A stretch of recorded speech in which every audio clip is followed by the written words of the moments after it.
What would be Joe Biden's early moves to help household finances get through pandemic? Marketplace Morning Report is supported by X-Chair, introducing the XHMT Heat and Massage Work Chair, a home office chair with heat and massage therapy plus dynamic variable lumbar support at xchair.com. And by the Henry Luce Foundation, which seeks to increase American understanding of East and Southeast Asia. Learn more at hluce.org. I'm David Brancaccio. Good morning. Parallels between the presidential transition period 2008 and 12 years later here. Back then, George W. Bush was leaving, Barack Obama had won, and there was severe economic turbulence and a financial and mortgage crisis. 2020, severe economic turbulence and a healthcare crisis. Felicia Wong is a member of the Biden Transition Advisory Board, but is speaking to us this morning from her perspective as CEO of the liberal-leaning think tank, the Roosevelt Institute in New York. Right away this week, the Biden team is going to name a pandemic task force. And interestingly, that'll be, of course, about public health, but it'll also have a lot of elements for economic strengthening. The Biden team wants to make sure that we can produce masks and PPE domestically. There's going to be a fund for state and local governments to prevent budget shortfalls, to help teachers, to help first responders, to keep those people employed, even in an economic crisis. They're talking about an emergency funding package for schools and small businesses so they can adapt to COVID. These are very immediate things that I think that task force will tackle right away. But some of this has to be in cooperation with at least during the transition period, with the existing Senate run by Republicans. So can much really get done on spending stuff before the new Congress comes in? It's a good question. I do think you're going to see real efforts very quickly, including before inauguration, on a kind of relief plan or a stimulus package. And I think that will include all the things I just mentioned. It'll also include stronger unemployment insurance. It'll include an improved mechanism for helping small businesses, maybe through rent relief, maybe through more funding to keep workers on payroll. And I think it will also include funding for state governments and for city governments, which of course are under such crisis. That economic crisis is only going to get worse as the winter wears on.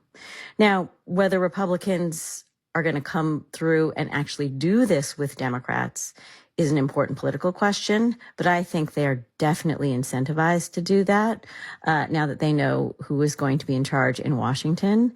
And you're going to see a lot of red state governors wanting that funding, in addition, of course, to all state governors, blue state governors. Felicia Wong is CEO of the Roosevelt Institute. Thank you very much. Thank you, David. And in addition to promises of early action on pandemic, the economy, civil rights, and climate change, expect a new head quite quickly of the Consumer Financial Protection Bureau. The U.S. Supreme Court this year awarded presidents the power to pick who runs the CFPB, an agency that was reined in during the Trump administration. Last week, with the presidential election clarifying, the stock market had its strongest week since April. This morning, with a new president-elect, things are up again, with the Dow future up 391 points, 1.4% now. The S&P future up in a similar range. The Nasdaq future up 1.8%. Here's Marketplace's Nova Safo. Investors are buying up stocks this morning, betting on less uncertainty with a dash of divided government.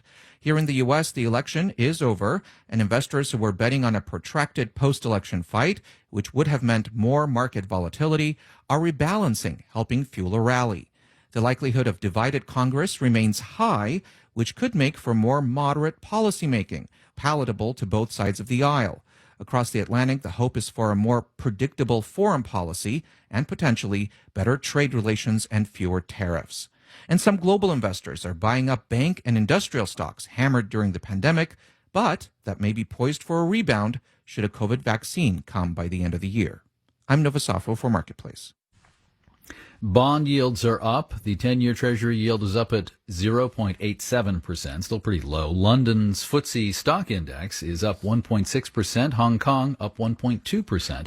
The vaccine development pair Pfizer and BioNTech just said that human testing shows its COVID vaccine candidate is more than 90% effective in preventing infection. The stock is up 7% in pre-market trading right now. BioNTech stock up 11%. Marketplace Morning Report is supported by Avalara. Since 2004, Avalara has been helping businesses streamline and automate their tax compliance processes with cloud-based rate, rule, and filing technology. Avalara, tax compliance done right. avalara.com. And by C3.ai. C3.ai software enables organizations to use artificial intelligence at enterprise scale, solving previously unsolvable business problems. Learn more at C3.ai. The IRS has designated tomorrow as National Registration Day for Economic Impact Payments. These are the $1,200 a person pandemic relief checks the government's been sending out since April to help people through this COVID economy. Millions still have not received those stimulus checks because the IRS doesn't have their payment information, and there's a hard deadline approaching. File or lose the money. Marketplace's Justin Ho has more. The IRS has been using tax return data to automatically send individuals their $1,200 relief checks. But people with little or no income aren't required to file tax returns. Leandra Letterman is a professor of tax law at Indiana University. Part of the concern is just simply the government not necessarily having the records of every person who's entitled to get a payment. The Center on Budget and Policy Priorities estimates that roughly 12 million people in the U.S. aren't eligible to receive their payments automatically. But Chris Cox, the group's senior tax policy analyst, says it's vital that those people know they're still entitled to relief aid. Getting money into the hands of very low-income people is one of the highest bang for the buck policies you can have during a recession. The IRS says it sent letters to nearly 9 million so-called non-filers, urging them to register so they can receive their checks. The deadline to do that is November 21st. I'm Justin Ho for Marketplace. And 54,000 old Volvos will get recalled after airbag shrapnel killed a man. It's some models from 2001 through 2003, and the airbag inflator in question is made by ZFTRW. Now, this is a different company from Takata, the center of a massive recall of cars with airbags. Those have been in the news since 2014. As of this year, 16 million of those cars remain on the road unrepaired. We're from APM, American Public Media.